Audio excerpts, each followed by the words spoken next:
Hello दोस्तों, नमस्कार। मैं सोनक मिश्र आपका बहुत बहुत स्वागत करता हूं आप सबके अपने चैनल पर। दोस्तों, बहुत ही महत्वपूर्ण अपडेट आज बीच निकल कर आ रही है। खासकर हम बात करेंगे बीएड बनाम बीटीसी को लेकर, जो एमपी हाई कोर्ट में आज एक प्रमुख सुनवाई हुई और जहां पर दोस्तों लगभग 45 से 50 मिनट आज की लंबी और बहस होती है। जहां पर बीएड छात्रों के लिए क्या अपडेट है और वहीं बीटीसी छात्रों के लिए क्या अपडेट है, उन सभी मुद्दों पर हम चर्चा करेंगे और बात करेंगे आज बीएड का भविष्य क्या तय होता है, क्या आपका ऑर्डर जारी हो चुका है, क्या आपका ऑर्डर रिजर्व किया जा चुका है। इन सभी मुद्दों पर हम चर्चा करेंगे क्योंकि हमारे पास बहुत ज्यादा कमेंट कॉलेज आ रहा है कि सर हमारा ऑर्डर जारी हो गया है। बहुत सारे अभ्यर्थी कमेंट में लड़ भी रहे हैं। कोई कह रहा है कमेंट ऑर्डर आ गया, कोई कह रहा है ऑर्डर जारी नहीं हुआ है, कोई कह रहा है ऑर्डर रिजर्व हो गया, कोई कह रहा है ऑर्डर रिजर्व नहीं हुआ है। तो इन सभी अटकलों का आपको जो भी दिक्कतें हैं मैं आपको सारा सॉल्व करूंगा। इसलिए जितने भी छात्र चैनल पर हैं प्लीज वीडियो को लाइक शेयर सब्सक्राइब टेलीग्राम जरूर फॉलो करिएगा। तो आज के वीडियो हम शुरू करते हैं। आज पूरा अपडेट बताएंगे कि आज आप क्या कहते हैं, कोर्ट में क्या क्या चीजों के लिए डिस्कशन होता है, क्या आपको नेक्स्ट डेट मिली है कि क्या आपका ऑर्डर रिजर्व हो चुका है। तो सर्वप्रथम दोस्तों आप सभी छात्रों से निवेदन, वीडियो को लाइक शेयर सब्सक्राइब टेलीग्राम जरूर फॉलो करिएगा।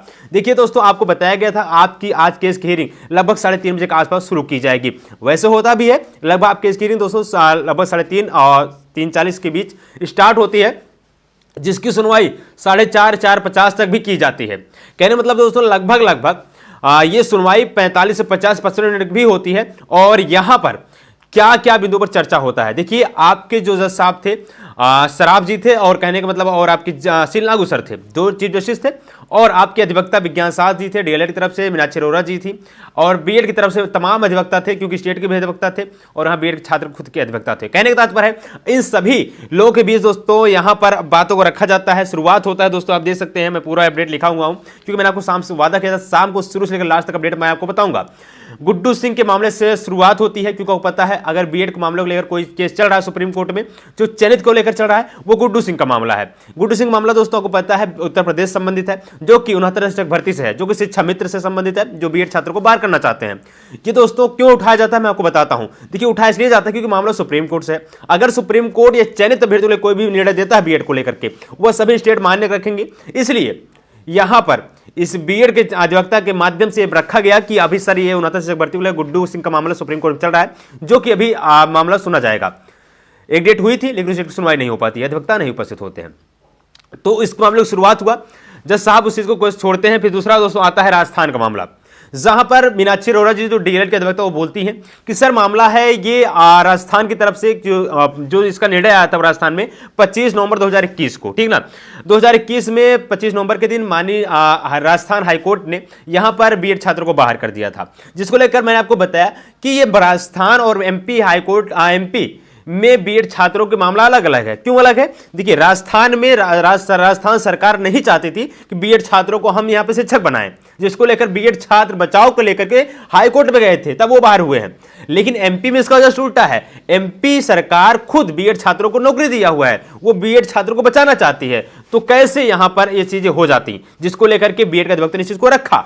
लेकिन कहीं कहीं दोस्तों अगर आप देखें तो बीएड के अधिवक्ता के माध्यम से इस टाइम पर आर्गुमेंट नहीं किया जा पा रहा है। ये लगातार ये चाहते हैं कि केस को टाल लें। देखिए आप बताइए, अगर आप फैक्ट नहीं रखिएगा, अगर आप चीजों को नहीं सही तरीके से बताइएगा तो आप कब तक बच पाइएगा बताइए। आप 10 दिन बच जाइएगा, 15, लेकिन एक टाइम ऐसे आएगा चीजों लटकने होगे, बस समय गंवाने के पश्चात आप उस नतीजे पहुंचेंगे।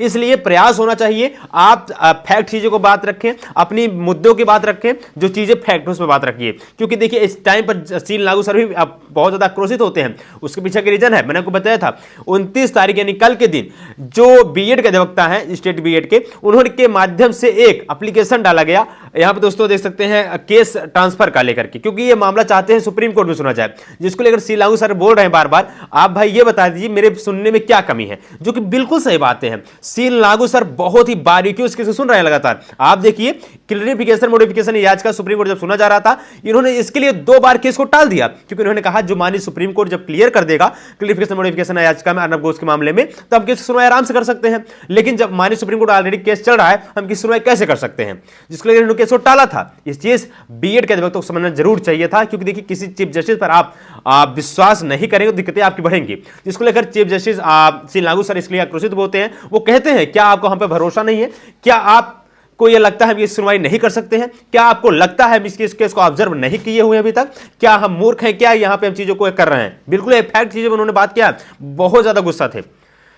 कहीं न कहीं बीएड का अधिवक्ता को समझना चाहिए था, आर्ग्यूमेंट करना चाहिए। आर्ग्यूमेंट करने से कहीं न कहीं आप फैक्ट चीजों को रखिए, आप जब फैक्ट नहीं रखिएगा, आप हमेशा डेट लेने के प्रयाग में रहेगी, दिक्कतें बढ़ेंगी आपकी। तो इसके लिए दोस्तों यहाँ पर सी लागू सर गुस्सा होते हैं और यह मामला दोस्तों अर्नब घोष का भी चलता है, जो कि ये सुप्रीम कोर्ट में खारिज हो चुका है। इसके बाद बीएड छात्र संघ के माध्यम से एक जो याचिका डाली गई थी वो भी खारिज हो चुका है, 25,000 जुर्माना लगा था बीएड छात्रों पर, ठीक है ना। लेकिन दोस्तों एक और यहां पे सुप्रीम कोर्ट में याचिका पड़ी हुई थी, जो 25 नवंबर 2023 को देवेश शर्मा के माध्यम से डाला गया था, जो कि रिव्यू याचिका है, जहां पर इसकी सुनवाई दोस्तों 2 फरवरी को होने जा रही है, ठीक है ना।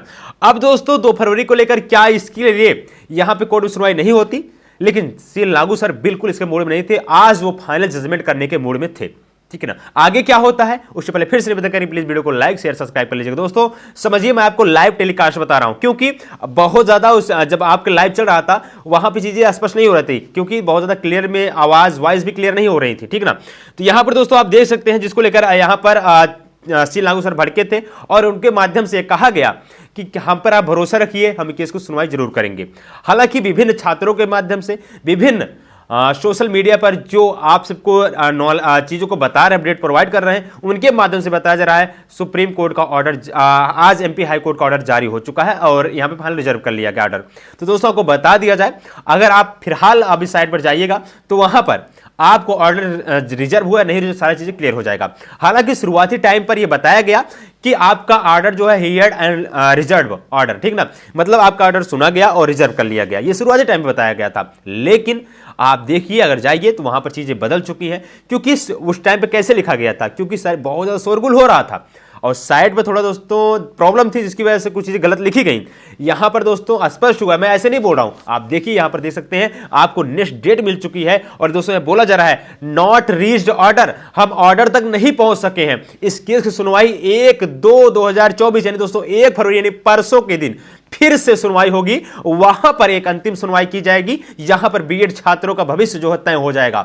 जो ये छात्र कह रहे हैं कि बीएड की जो ऑर्डर रिजर्व हो गया है, तो ऐसा बिल्कुल नहीं है, ऑर्डर अभी नहीं रिजर्व किया गया है, सिर्फ और सिर्फ ऑर्डर तक पहुंचा नहीं गया है और इसकी सुनवाई नेक्स्ट डेट मिल चुकी है, 1 फरवरी की सुनवाई की जाएगी। आपको बता दिया जाए 2 तारीख को माननीय सुप्रीम कोर्ट में रिव्यू याचिका की सुनवाई होगी, उससे पहले ही हाई कोर्ट में एक सुनवाई है, जो एमपी हाई कोर्ट सुनवाई करेगा, सी लागू सर की बेंच सुनवाई करेगी, जहां पर बीएड छात्र या एमपी में आगे कार्यरत रहेंगे अथवा नहीं कार्यरत रहेंगे, सारी चीजें क्लियर हो जाएंगी। आई थिंक आपके सारे डाउट क्लियर हुए होंगे। आज सभी बिंदुओं पर चर्चा होती है, लेकिन पूर्णतया ऑर्डर पर नहीं पहुंचा जा सकता है, क्योंकि बहुत सारी चीजें अभी अधूरी हैं, बहुत सारी चीजें सुनी जानी अधूरी है, क्योंकि मैं आपको पहले से बता चुका हूं सी लागू सर की बेंच किसी भी गलत तरीके से सुनवाई नहीं करती है। लगातार शुरुआत से जितना समय उन्होंने दिया, हालांकि पटना की बात रखा गया, आपको पता है पटना हाईकोर्ट ने बीएड छात्रों को 24,000 बीएड छात्रों को बाहर निकाल देता है बिना किसी तर्क के। आप समझिए, सुप्रीम कोर्ट में क्लेरिफिकेशन याचिका तब चल रहा था, लेकिन पटना हाईकोर्ट ने बाहर कर दिया था। उस टाइम पर भी एमपी हाईकोर्ट इस चीज की सुनवाई कर रही थी, लेकिन वो आपने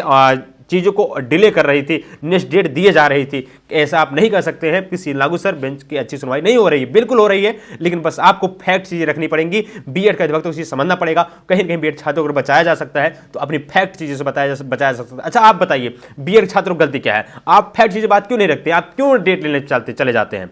आपकी गलती है, कहीं ना कहीं आज गलती का नतीजा आपको डांट पड़ी हुई है, आज समझना पड़ेगा। अगली सुनवाई में 1 तारीख को आप बिल्कुल तैयारी के साथ आइए। अगर हमारी बातें आप सुन रहे हैं, बीएड छात्र से समझ रहे होंगे, तो बिल्कुल आपके अधिवक्ता को तैयारी के साथ आना पड़ेगा, अदरवाइज आपकी दिक्कतें बढ़ सकती है, जो कि मैं नहीं चाहता हूं कि बीएड छात्रों के साथ ऐसा हो। शुरुआत से हमारे बीएड छात्रों को क्या गलती है आप बताइए? आपके एनसीईटी एमएचआरडी कहने पर वो बीएड करते हैं, और जब बीएड में ये 200 लाभ ही है कि 1 to 5 में बैठाने मौका मिलता, तो इस अब चयनित छात्रों को क्यों बाहर किया जा रहा है? हाँ, आने वाले समय में जो बीएड करता अगर 1 to 5 में बैठेगा तो दिक्कतें बढ़ेंगी ना।